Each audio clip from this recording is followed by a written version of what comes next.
မင်္ဂလာပါပရိသတ်ကြီးညိုကတော့ဒီနေ့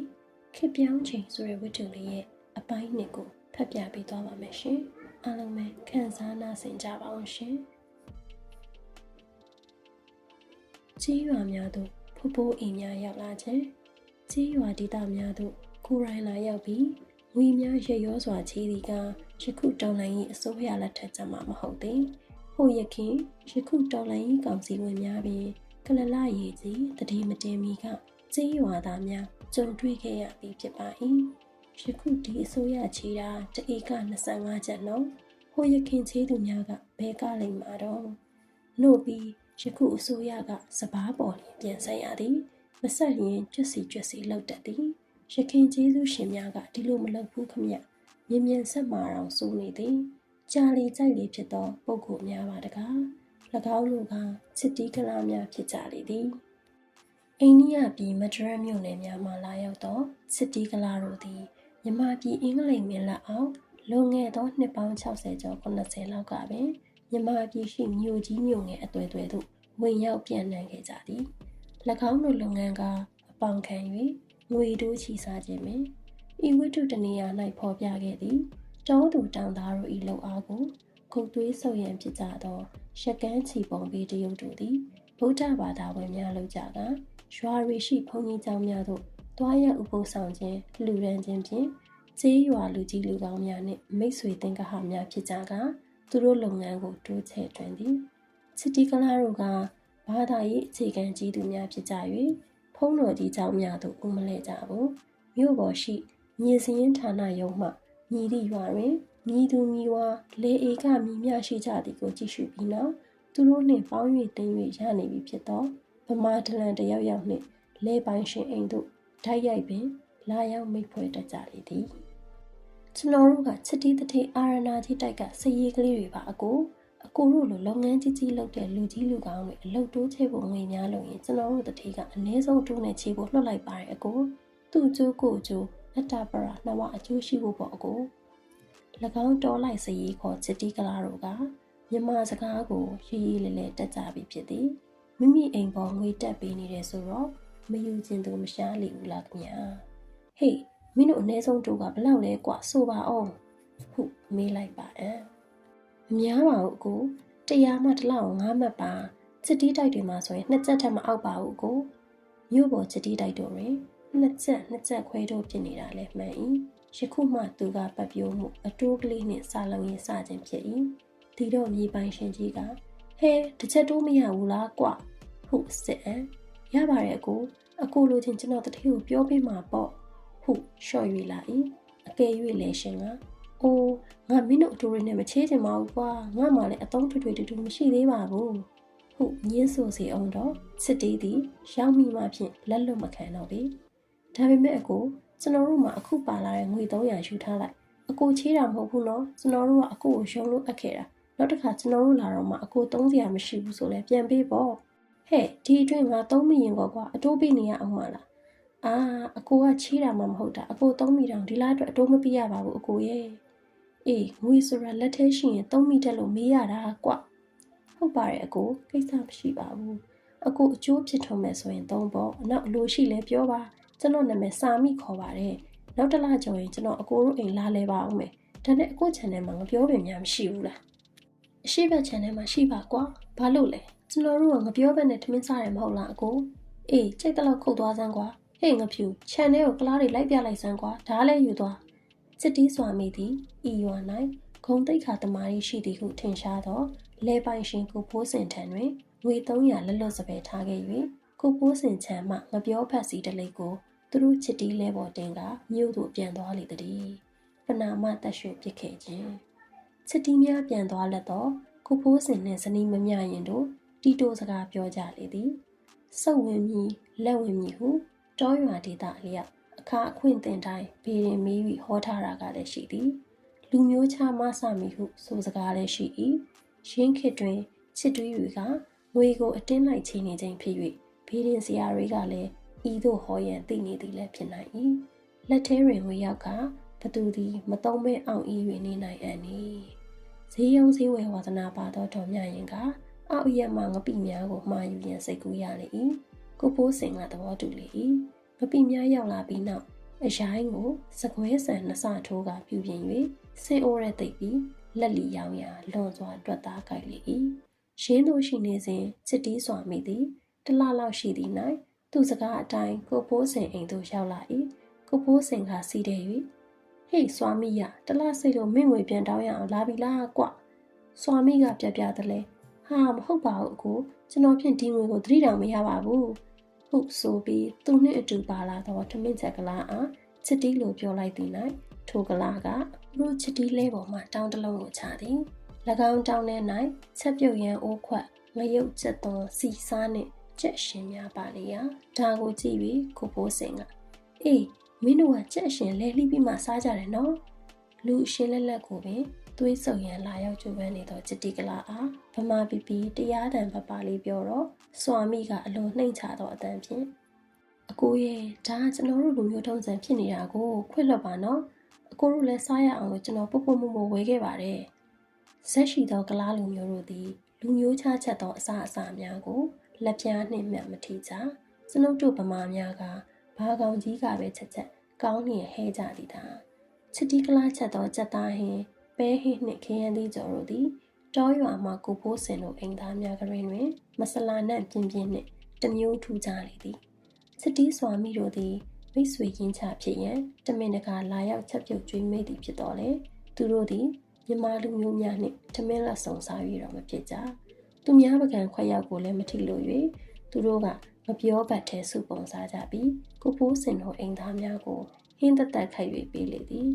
စွာမိကပျော်ပွဲစားတက်တက်လာတာပါဟိုငွေကိစ္စသတိတောင်မရပါဘူးဟုဆိုတော့လေငွေကျွန်းနေပြီဖြစ်သောကိုဖိုးစင်တို့ကပင်စပြောရလေသည်ငွေသည်ငပိဖြစ်လေရာရောင်းရတော့မြင့်နေပါ၏သို့သောအချို့အကျွေးနှင့်ငပိကလည်းမကုန်သေးသဖြင့်ငွေရင်းပြန်မပေါ်သေးလေရာကိုဖိုးစင်သည်ထမင်းစားပြီးအေးဆေးစွာသွားကြထို့ရင်စွာမိရေမင်းငွေတော့တို့ပြန်မပေးနိုင်သေးဘူးဟေ့အတုံးကလေးပြုတ်ထားတကွအာအကိုကလည်းဒါပဲပြောနေကျွန်တော်ဒီကိစ္စလာတာမဟုတ်ဘူးလို့ဒါဖြင့်အဲ့ဒီငွေဘယ်လိုထားမလဲကျွန်တော်အရင်ကတည်းကပြောခဲ့ပြီကောတလအတိုးမယူပါဘူးလို့ဒါဖြင့်အခုရှိတော့ယူတော့မယ်ပေါ့ဟဲ့ဒါတော့အကိုရဲ့ကျွန်တော်တို့မှာကဒီအတိုးကလေးရမှစားရတာပဲအကိုတို့ကကျွန်တော်တို့ငွေယူရင်ပြီး100လောက်မြတ်ရင်တစ်ချက်လောက်အတိုးပေးရတာပဲဒါဖြင့်မင်းတစ်ချက်တိုးနေပဲထားပါတယ်အကိုရဲ့ထားပါတယ်အကိုနောက်ထပ်လိုချင်လဲပေးဖို့ဟောဒီမှာပါသေးတယ်ဟုတ်ငွေခေါက်ကြီးထုတ်ပြ၏100မှတစ်ချက်တိုးကိုရွာတဲ့ရွှေပေါင်ခန်းတော့2ချက်တိုးလောက်ရနေတာနှုတ်ပြီးစပားပေးချေးရရင်ကောတောသားချစ်ရတဲ့တို့၏အမျက်ကြီးစားစိတ်တက်ဝင်လာက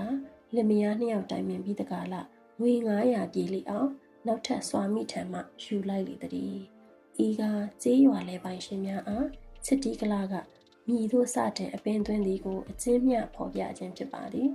၎င်းအပင်ကလေး400မှသည်သူတို့၏ကျွေးအတိုးရောအရင်ပါကထိုလဲရှင်၌ရှိသောလင်များ၏ခစ်ပေါက်စိနှင့်ညီသည့်အထီးချဲ့ထွင်ကကျိုးရှိရှိနှင့်မြားထားပြီးတကားလနောက်ဆုံးတွင်အရေးရှင်ဥပဒေပိုက်ကွန်ဖြင့်ကျုံး၍ဆွဲတော်မူဖြစ်ပေ၏ထိုစဉ်အခါတွင်ဤဝတ္ထုအခြေခံရာကြေးရွာကြီးတွင်ယခုကဲ့သို့အင်ဂျင်900မကျော်သည်300မြသာရှိခဲ့၍ဤ300ခန့်တွင်14အိမ်ကလဲပိုင်ရှင်ကြီးငယ်များဖြစ်ကြ၍အကျံများကလဲကူလီများသာဖြစ်ကြလေ၏ရှင်းလဲပိုင်ရှင်ကြီးများအနက်မှဒီဝတ္ထုကိုအခြေခံသောလူကြီး3ယောက်၏အမည်ကိုဖော်ပြမည်ဦးမာတင်ဦးစံရင်ဦးဖိုးစင်ကအခုနပင်စစ်တီးကလာကသူ့အားငွေအပင်သွင်းသွားပုံကိုစံပြအဖြစ်နှင့်ဖော်ပြခဲ့သူဖြစ်သည်ဦးစံရင်ကတည်ဆုံးခဲ့လေပြီဤဝတ္ထုစက်ကောင်တူဖြစ်သူကိုပါအေးဤဖခင်ဖြစ်သည်ဦးမာတင်ကမလှထေ၏အပေဖြစ်၍ဝတ္ထုအစာ၌ကျေးရွာဓမ္မဝါယမဆိုင်ထဲတွင်စင်နှကောင်ဆေးပြင်းလိုက်လာဝဲသောအဖိုးကြီးဖြစ်ကြောင်းစာဖတ်သူရှိမိကောင်းပါသည်သူတို့3ယောက်သည်ဟိုရခင်ကိုမာတင်ကိုစံရင်ကိုဖိုးစင်ဟုခေါ်ရစဉ်အရွယ်တုန်းကရွာနီးပတ်ဝန်းကျင်တွင်ကြော်စောထင်ရှားသောတောတထေးခေါ်မိယိုးဖလာလူချမ်းသာမြေပိုင်ရှင်များဖြစ်ခဲ့ကြကုန်၏ဦးစံရင်သည်ဦးဖိုးစင်ထက်ကြီး၍သူတို့ကဆွေမျိုးတော်ကြသည်ထို့ကြောင့်ကွယ်လွန်သူဦးစံရင်သားကိုပါအေးကဦးဖိုးစင်အားအကိုဖိုးစင်ကိုခေါ်ခြင်းဖြစ်သည်ဦးမာတင်နှင့်ကသွေးသားမဆက်ကြလူစရာအပြိုင်လှုပ်စရာအပြိုင်စီးပွားရေးပြိုင်သူများဖြစ်၏ရွာသည်ရှေ့လျား၍ တောင်ပြားမြောက်ပြားဘုံကြီးကျောင်းနှစ်ကျောင်းရှိလေရာကိုးဝယ်ရမှလည်းတစ်ကျောင်းစီကိုးဝယ်ကြ၏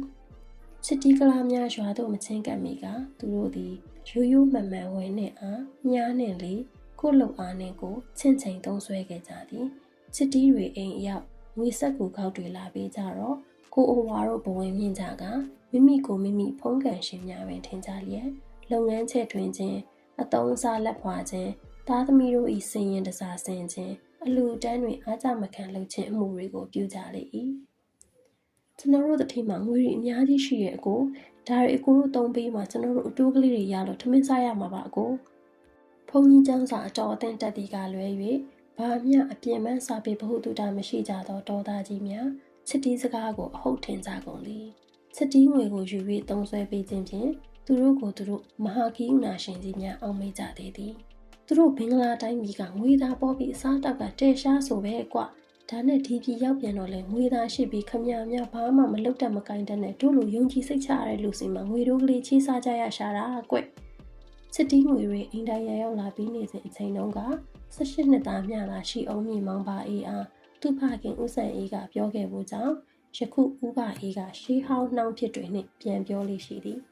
ဦးပါအေးသည်ငယ်စာတာကောင်းခဲ့သူဖြစ်သည်သူငယ်စဉ်ကဆွဲကြိုးဒေါ်လာပြားကြီးနှင့်ရွှေချီချင်းလဲဝတ်ခဲ့ရကြောင်းရွှေနှထောင်းလဲပန်ခဲ့ဖို့ကြောင့်သူ့နှစ်ပေါက်ကိုပြသည်လက်ရှိဘဝ၌ဆင်းရဲလာသောသူသားသမီးများအားရှေးဟောင်းနှောင်းဖြစ်များပြောပြတတ်သည်မှန်ပါ၏လွန်ခဲ့သောနှစ်ပေါင်း50ကျော်60အခါကမြန်မာလူမျိုးများသည်ရွှေဝတ်တစားများကိုသမီးမိန်းကလေးတွေမကတားယောက်ျားကလေးများကိုပါနှစ်တောင်ဆွဲကြိုးခြေချင်းများဝတ်ဆင်စေပါသည်ရှင်ကတောသားချစ်ရတဲ့များဝင်ကြွားခြင်းဖြစ်ပေသည်ရင်းထာကိုသိနေသောချစ်တီကလာတို့သည်လေပိုင်ရှင်တို့၏သားသမီးများဝေရေးစားရေးပင်ဝင်၍ခြေရှုပ်တတ်ကြသည်ဥမာတင်ဥဆန်ရင်ဥဖို့စင်တို့၌သားသမီးများစွာရှိလျာချစ်တီစွာမိတို့သည်ညီတို့သားသမီးအတွက်ညီသည့်နေ့ကမြို့လာစဉ်ရွှေဘလောက်သားဝယ်ပေးလိုက်ရကြောင်းကျွန်တော်တို့ချစ်တီရွှေကတိတ်ကောင်းတာပဲစသည်ဖြင့်ဟိုအိမ်ကစကားတီးဖို့ဒီအိမ်ကအကြောင်းဟိုအိမ်ပြောပြတတ်ကြသေးသည်တားရှင်ပြူခြင်းဘုန်းကြီးကျောင်းတွင်ရာသီပွဲတော်လျောက်အလူတန်းပြူခြင်းများရယ်လဲသူတို့ကမြောက်ထိုးပင့်ကိုလှုပ်၍ငွေချေးတတ်ကြသေးလေသည်ချစ်တီကလားတို့သည်နီးမျိုးစုံစွာနှင့်တောရွာကလေပိုင်ရှင်များနှင့်ရှင်နှီးအောင်ပေါင်းသည်သူတို့ကတောသို့လာ၍ပျော်ပွဲစားခြင်းများပြုသည်ချစ်တီပွဲများတွင်လေပိုင်ရှင်တို့အားဖိတ်ကြား၍ဧည့်ဆောင်ပြုသည်မြို့ရောက်လျင်သူတို့တိုက်သို့ဝင်စေ၍လက်ဖက်ရည်များမုံများတိုက်ကျွေးသည်ရှင်းသူရွာများတွင်ချစ်တီကလားတွေဝင်၍ခြေသွင်းနေခြင်းသည်သာသနာဘာသာလွန်စွာစီပင်သည်ဟုထင်စရာရှိသည်ပစင်းရှင်ပြူတွေလိုင်းဝေသည်ဖျားပွဲတော်များမှာဆက်ပွဲအငိမ့်ပွဲများနှင့်ညင်ညင်ညံသည်တစ်ချိန်သောအခါ၌တောင်ဘက်ရွာဦးကျောင်းတွင်ဘုန်းကြီးပြန်တော်မူရာချစ်တီများတော်တော်ငွေကြီးလိုက်ရသည်တဟာနှင့်နောက်တစ်နှစ်ရောက်တော့တောင်မှန်းကမ်းမှန်းမသိသောချစ်တီကလားတယောက်ရွာသို့လာစဉ်အကိုတို့ဒီနေ့ဘုန်းကြီးပြန်မလုပ်တော့ဘူးလားလုပ်ပါအောင်တိတ်ကောင်းတာပဲဟုပြောမိသည်၌စိတ်ဆက်သောကိုဆန်းရင်သည်ထိုကလားကိုဖနှောင်းနှင့်ထားပေါက်ဟူသည်ဤသတင်းသည်ချစ်တီတိုက်ရောက်သွားသောအခါ၌တတိအာရဏကြီးကိုယ်တိုင်ကဦးဆန်ရင်ကိုဖိတ်ခေါ်၍တောင်းပန်သမှုပြုသည်ချစ်တီကလားလူမျိုးတို့သည်ငွေစတင်ချေရ၌လွန်စွာပြင်းပြင်းညံ့တတ်ကြသည်ကြည့်ပါဥပိုးစင်အိမ်သို့ချစ်တီငွေရောက်လာပုံကိုနမူနာအဖြစ်ဖော်ပြခဲ့ပါသည်ပထမတွင်အတိုးပင်ယူလိုက်သည်နောက်ထပ်200ကျပ်ယူ၍ပထမ300ကျပ်နှင့်900ကျပ်ဖြစ်တော့မှတစ်လတစ်ချက်တိုးကစယူသည်သူတို့သည်တစ်နှစ်လျင်တစ်ခါမျှသာအတိုးတောင်းလေးရှိရာတစ်နှစ်မြောက်သည့်၌ဥဖိုးစင်သည်အတိုးငွေ60ကျပ်စတင်ပေးရလေ၏ကြည်စံငွေ900ကျပ်ဆိုတစ်နှစ်မှအတိုး60ဖြစ်လျာညီမျှတတ်တာလေသည်ဥဖိုးစင်၏မိမတော်မြရင်ကကုံကလေးတောက်တူမဲရကူတန်းကျင်တာနှင့်ရွာရဲကစင်ရဲသားတွေကိုစပားပေးတင်တိုးချေတာနှင့်လွန်စွာတွက်သားကိုက်နေလေတော့ပိတ်ဖြူဝတ်သောချစ်တီကလားတို့သည်သူတို့အတွက်ပပိုးအောင်တပွဲဖြစ်နေရကအတိုးမှန်မှန်ပေး၍အရင်းကိုပြန်ဆက်ဖို့စိတ်မကူးကြရုံမကလုပ်ငန်းချဲ့တွင်ရဲ့လေများကိုတိုးချဲ့ဝယ်ယူ၍လေထောက်ကချရန်ငွေကိုပို၍သာချေကြလေ၏ဒီယုံမြင်၍တီချုံထွင်ထားသောချစ်တီများကလည်းကြိုက်လာပါသည်သို့တော့နောက်ထပ်ငွေလိုချင်တယ်ဆိုတော့အကိုကြီးတစ်ချက်တိုးတော့မရဘူးတတိယ9မှတ်တိုးမှာတဲ့အိုဒီလောက်တော့ဘာအရေးတော့ကြိတ်လိုက် ချင်းငွေ1000လောက်ကို9မှတ်တိုးဖြင့်နှစ်စဉ်မမှတ်တိုးပေးနေလေတော့စစ်တီးများအားမရပြန်တော့ပြီအကိုကြီးဒီနှစ်တော့ကျွန်တော်တို့တထေးလဲငွေချက်လို့အရင်တည်းကပါဖက်ဆက်ပါတဲ့ပြောတယ်အကိုဟဲ့မရှိသေးဘူးဟုသာညာပြောလွတ်လိုက်၍ပြန်သွားကြပြီးနောက်တစ်ခေါက်ပြန်လာပြန်တော့အကိုကြီးဒီလိုအရင်မပေးနိုင်ရင်တဲ့တထေးကပြောတယ်9မှတ်တိုးမထားနိုင်ဘူးတစ်ချက်ခွဲတိုးမှတဲ့ကဲလှုပ်ရပြန်တော့ဤစာချုပ်ပြင်ချုပ်ရပြန်တော့ဤစင်စစ်ကချစ်တီးသည်အရှင်းသာမဟုတ်အတိုးပါမပေးနိုင်ပါစေနှင့်ဟုဆုတောင်းနေသည်ဖြစ်ရာတစ်နှစ်တွင်အကြောင်းအားလျော်စွာလေယာလုပ်ငန်းစပါးအထွက်နေ၍၎င်းတာရေးနာရေးကိစ္စရှိ၍၎င်းအတိုးပါပြေလဲအောင်မဆက်နိုင်သောအခါ၌အတိုးရောအရှင်းမှပေါင်း၍နှစ်ထပ်တိုးပြုလုပ်လေ၏ထို့အစ၌လဲပေါင်းစာချုပ်မလုပ်ရသေးချေလူယုံတော်အဖြစ်နှင့်ကျိုးရှိရှိလှန်ထားတော်ဖြစ်၏အတိုးကြီးမမှန်ဆက်နေနိုင်ရင်အရှင်းမှပြန်တောင်း၍မပေးနိုင်ကအတိုးပိုတင်ခြင်းငွေကိုလိုလျင်ထပ်ပေးခြင်းဖြင့်နောက်ပိုင်းတွင်အတိုးကနှစ်ချက်ခွဲတိုးဖြစ်လာလေ၍အတိုးပင်မမှန်မဆက်နိုင်သောအခါ၌နှစ်ထပ်တိုးပြုလုပ်ခြင်းဖြင့်ငွေအတိုးရင်းပွားတွေသိမ့်များလာသောအခါလဲပေါင်းစာချုပ်ကိုပြုလုပ်လေတော့၏ထိုစဉ်တွင်လဲတဧကကို250-300ပေါက်ဈေးရှိလျာစစ်တီးတို့သည်တဧကလျင်150-200နှုံးထားလောက်မှန်း၍ရေရှင်ပိုင်သောလေဧကအရေးအတွက်ကြည်ကချီးလေသည်ရှင်းသောဖြင့်သူတို့ရเสียရှိသောငွေတိုးရင်ပွားသည်ထိုမိစားပိုင်လေဧကတန်ဖိုးနှင့်ကိုက်ညီသောအခါဘလူးဆက်ကိုခင်းလေတော့တည်းရွာတရွာတွင်စစ်တီးများဝင်မိပြီဆိုရင်10နှစ်ထက်ပိုမကြာမီရုပ်လုံးပေါ်လေသည်ဖော်ပြပါရွာကြီးတွင်မြန်မာတက္ကရာ1280ပြည်လောက်ခရစ်နှစ်1918ခုနှစ်လောက်ကစပြီးစစ်တီးများဝင်ရောက်ခဲ့လျာ1290ပြည့်1928ခုနှစ်လောက်တွင်ရွာမှာစစ်တီးမှုတွေနှင့်တောက်လဲသွားလေ၏ထိုခုနှစ်သည်စပါးဈေးကလည်းခါရိုင်းနှစ်တွေ150ပတ်လဲနေရမှာ40-45ချက်ထိထိုးဆင်းသွားသည်မဟုတ်ပါလားမြန်မာပြည်အရမှာစစ်တီးတွေဗရပွေးထသောနှစ်ပေသည်ဤဝတ္ထုတွင်စံဖြစ်ဖော်ပြထားသောဦးမာတင်ဦးဆန်ရင်ဦးဖိုးစင်တို့သုံးဦးအနက်မှဦးဖိုးစင်သည်အငယ်ဆုံးဖြစ်၍ကိစ္စအဝဝတွင်ဟိုလူကြီးနှစ်ယောက်ကိုကြည့်ကချင်းဆက်ဆပြုတတ်သူဖြစ်သည်ဦးမာတင်နှင့်ဦးဆန်ရင်ကလူကြီးပိုင်းရောက်သည့်တိုင်အောင်ကာလာသားစိတ်ကကုံကြသူများမဟုတ်သည်အတော့အစားအပျော်ပါးတွေနှင့်တုံးတက်ဖြုံးတတ်သူများဖြစ်ကြလေသည်သူတို့အားကာလာသားကြီးများဟုခေါ်ကြသည်သူသည်လဲရခိုင်းသောအပြင်လှဲရင်အလာမောင်းသောနင်းသောလဲဂုံတုဂုံပြိုင်မွေးမြူကြသည်ထိုစဉ်တွင်စပားစည်းတရားလင်ငွေ150ပတ်လည်ရှိနေစဉ်၌ခိုင်းသောတကောင်တန်မိုးမှာ100ပတ်လည်တွင်ရှိလျာ100ကျော်သောနွားကိုမူရာကျော်ဟူ၍ပင်ဝင်ကြွားစွာမှဲ့ခေါ်တတ်ကြသည်တခုသောနှစ်တွင်ဥမာတင်၏နွားလေးသည်ရာကျော်ခေါ်တွင်၍ဥဆန်ရင်၏နွားလေးမှာရွှေလရောင်ဟူသောအမည်ဖြင့်ထင်ရှားကြော်ကြ၏လဲမှာနွား2ကောင်တက်ဆင်မောင်းရတွင်တာမန်အားဖြင့်လက်ရဘက်ကနွားကိုအလဲနွားလက်ဝဲဘက်ကိုအတိုင်နွားဟုခေါ်ကြလျက်လဲရင်အလှတွင်မူလက်ဝဲဘက်နွားကိုနွားပြီးလက်ရဘက်နွားကိုနွားလိုက်ဟုခေါ်ကြသည်ဤ2ကောင်အနက်နွားပြေးကလှဲကိုအပြေးသေးဆောင်၍နွားနှင်းဝါနွားလိုက်ကစရန်ချေကြလာအောင်ကြော့မော့ပြေးရသည်သူကသာနာမည်ရ၏နွားပြေးကသူ့ကိုထောက်ကူသူသာဖြစ်သည်ရာကျော်နှင့်ရွှေလာရောင်သည်စင်စစ်အားဖြင့်ရွှေလာရောင်ကရာကျော်ထက်နွားစနွားကဲတာသည်ခြေနှင်းခြေကြပိုး၍လာသည်နှစ်ဦးပြန်၍မောင်းပြကြလျင်ရွှေလာရောင်ကိုသာပိုး၍ဩပါပေ၏တို့ရာတွင်တခုသောလှဲရင်ပွဲ၌ရွှေလာရောင်မှာမရှိမလအရင်နှင်ခဲ့ရသည်ထိုရက်၌ပြုလုပ်သောလှဲရင်ပြိုင်ပွဲများမှာဥပမာလှဲရင်10စီးလာရောက်သည်ဆိုပါတော့ပထမဦးဆုံးတစ်စီးမောင်းပြရ၍တင်မြောက်ထားသောတဘာပတိလူကြီးကဂယုချိုး၍အမှတ်ပေးရသည်နောက်ပိုင်း၌ညံ့သောလှဲများကိုမထွက်စေ၍ကောင်းသောလှဲများကိုသာပရိသတ်ဆန္ဒအရတလားပြီးတလားမောင်းပြစေသည်ထိုနှစ်ပွဲမှာစင်စစ်အကဲဖြတ်လူကြီးများကရွှေလာရောင်ကိုအကောင်းဆုံးဟုဆုံးဖြတ်ကြပေါ်တော့လေများစွာသောလူတို့ကရွှေလာရောင်ကိုအလိုမရှိရာကျော်မှကြည်ခြင်းသည်ရာကျော်တက်ပါဟုတခဲနဲ့ဩကြသဖြင့်ရာကျော်တာစားသွား၍ရွှေလာရောင်ကိုမိမ့်မိန်ခဲ့ရသည်ရာကျော်ကိုဥမာရင်သာဆန်ရွေးကမောင်း၍ရွှေလာရောင်ကိုဥဆန်ရင်သာပါအေးကမောင်းသည်ထိုစဉ်၌သူတို့သည်လူလားမြောက်ကြလေပြီပ ဘာအေးကရှက်သည်စံရွေးကလက်မထောင်သည်လူတို့ကအလိုမရှိဘူးပြောတော့ကြောင့်ဘာအေးကလှဲကိုမောင်း၍အုပ်စုထဲမှထွက်ခဲ့တော့သည်ထွက်ခံပြီးမှဘာအေးက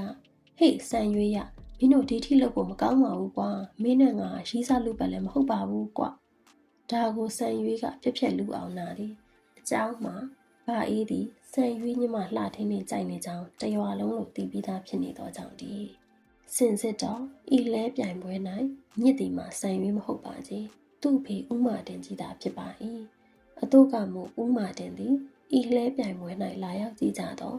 လူစုလူပူ100ကျော်လောက်ကိုထမ်းရည်အရဝအောင်တိုက်ပြီးသူ့နွားရာကျော်သားကောင်းကြောင်ရွှေလာရံဘာမှအသုံးမကျကြောင်ကိုအော်ဟစ်ခိုင်းထားသောကြောင့်ဒီရှင်းကဥမာတင်နှင့်ဥဆန်ရင်တို့သည်ပျော်ပွဲပြိုင်ပွဲများ၌ညီတို့ညီပုံငွေကြေးကုန်ကြခံတဲ့ကြောင်းအမြတ်မြနမူနာဖော်ပြခြင်းဖြစ်ပါသည်တားရည်သမီးရည်လူရည်တန်ရည်တို့၌နှစ်ပေါင်းများစွာကဂုံပြိုင်ခဲ့သည်များလည်းရှိသေး၏ဤသုံးငွေဖြုံငွေတို့ကစင်စစ်သူတို့လုံအားမှရသည်များမဟုတ်စစ်တီးတိုက်မှသူတို့လယ်များကိုသိမ်းယူရန်ယာယီလှည့်ပတ်လာသောငွေခရီးသည်များဖြစ်ပေသည်ရှင်းသို့လှည့်ပတ်လာခဲ့သောခရီးသည်ငွေနှင့်အတိုးတို့သည်သူတို့ပိုင်လယ်များ၏လက်ရှိပေါက်ဈေးနှင့်ကွက်တီဝင်လေသောအခါစစ်တီးတို့သည်အချိန်မရွေးပေးဆက်ပါမည်မပေးဆက်နိုင်ပါကဤပေါင်ခံလယ်များကိုသိမ်းယူပါမည်ဟုသောအော်ဒီမန်စာချုပ်အရာအခုချက်ချင်းပေးဆက်ရမည်ဟုရုံးတင်တရားစွဲဆိုလေတော့၏ဒီလိုချစ်တီအမှုတွေတော်တော်ညံသည်မှာမြန်မာတက္ကရာ1290 91 92 93ခုနှစ်များလောက်တွင်ဖြစ်လေသည်ကြေးရွာများမှာလဲပိုင်ရှင်ပေါင်းမြောင်များစွာရုံးရောက်ကြရလေသည်အရေးရှင်ဥပဒေအရ၎င်းတို့ကသာရှုံးကြရသည်ဖြစ်လေသည်မြမပြည်၏လေယာမြေတဝက်ကျော်ကျော်စစ်တီကလာလက်ထဲရောက်ရသောခေတ်ပေသည်ဥမာတင်နှင့်ဥဆန်ရင်တို့တရားစွဲခံရသောအခါ၌ဥဆန်ရင်မှာစစ်တီ၏ငွေတိုးရင်ပေါင်းသည်ပိုင်ဆိုင်သည့်လေယာများသာမကတော့ပဲနေထိုင်သောအိမ်နှင့်ချမ်းကိုပါလေလံတင်ခြင်းခံရလေသည်ရုံးမှဒီဂရီကျ၍နောက်တနေ့၌လေလံပြစ်တော်မူဖြစ်သည့်ထိုနေ့ညနေ၌ဥဆန်ရင်၏အိမ်သူအိမ်သားများမှမျက်ရည်နှင့်မျက်ခွက်ဖြစ်ချကရယူနိုင်သည့်ပစ္စည်းဝင်စည်းစလဲများကိုတည်ဆောင်လျက်တူတော်သူဥဖိုးစင်အိမ်သို့ရွှေ့ပြောင်းလာကြလေသည်ဥဆန်ရင်ကငါမိဘလက်ထက်ကတိစောက်ခဲ့တဲ့အိမ်ငါမစင်းနိုင်ပါဘူးနေနိုင်သမျှတော့နေမည်ဟုခြံရိပ်ခဲ့၍နောက်တနေ့ရောက်သောအခါလေလံပွဲကိုရွှေ့ဆိုင်လိုက်ရလေ၏အကြောင်းမှာဥဆန်ရင်သည်ထိုအိမ်ထုတ်တန်းပေါ်တွင်ကျိုးဆွဲချကသူ့ကိုယ်သူအဆုံးစီရင်လိုက်သည်ခမရများငွေသာရှိပြီးဘာမှမလုပ်တတ်မကင်တတ်နဲ့တို့လိုယုံကြည်စိတ်ချရတဲ့လူစီမှာငွေတို့ကလေးချေးစားရတာကွယ်ဟုပြောခဲ့သူအကိုတို့ဒီနေ့ဘုန်းကြီးပြန်မလုပ်တော့ဘူးလားမေးပြီးကလာအားဖနှောက်နှင့်ထားပေါက်ခဲ့သူစစ်တီးတထေးကြီးကတောင်းပန်ခဲ့ရသူကြားသူဟူသည်မြချစ်တီးကျွေးကိုချက်တီးမွေးညှင်းထားကြလေ၏သို့တော့အချိန်ကနှောင်းခဲ့ပြီမြောင်များစွာသောတောရွာလဲပိုင်ရှင်တွေပြုတ်ကုန်ကြလေပြီဥဖိုးစင်တယောက်သည်တတိတရားရကအချိန်မီလိုက်သေး၏သို့တော့သူတွင်ရှိသောလဲနှင့်ကျွေးကမမျှသေး၍ချစ်တီးကတရားမစွဲသေးသည်ကိုလေအေက20ကျော်လောက်ရောင်းပြီးချစ်တီးကျွေးဇလန်းကိုသိမ်းပစ်လိုက်ရခြင်းဖြင့်ရှစ်ပစ္စည်းတစ်ဝက်လောက်ပဲ့သွားရသေး၏အရေးရှင်စနစ်ကိုတော်လှန်သည့်မျက်စိနှင့်ကြည့်မည်ဆိုရင်ချီးမွမ်းပွဲကောင်းသည်ကဥမာတယ်သူတွင်ချစ်တီးကျွေးတွေခေါင်ခိုက်ပြီးသူ့လေတွေနှင့်ချစ်တီးကျွေးကအဝင်ခွင်ကြပြီးချစ်တီးများကတရားစွဲတော်မူဟုကြိုတင်သိမြင်သည်၌သူ့လေယာချမ်းမြေတွေရှိသည်များကိုသားသမီးများနာမည်တွေအသီးသီးလွှဲအပ်ပေးကချစ်တီးနှင့်ပွဲကြီးပွဲကောင်းရင်ဆိုင်ရသောအခါ၌ဒေဝါလီခံလိုက်ခြင်းဖြင့်ချစ်တီးများကိုအနိုင်ယူလိုက်လေ၏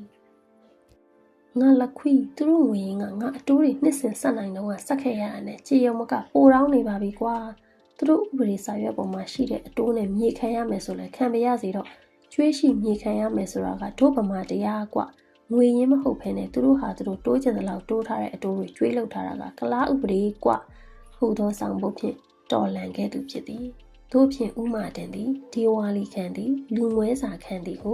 အရင်ရှင်ဥပဒေပေါင်း၌နာမည်ဆိုးသွားတော့လေအခြေအနေမပြတ်ရှိနေခဲ့သည်ဥဆန်ရင်သာဘဝဆုံးပြီးနောက်သူ၏အိမ်ထောင်မှာတူတော်သူဥဖိုးစင်၏ခြံထဲမှာတင့်လျော်သောအင်္ဂလိပ်ဆောက်ခါဖြစ်သလိုလောက်ကင်စားတော့ခဲ့ရသည်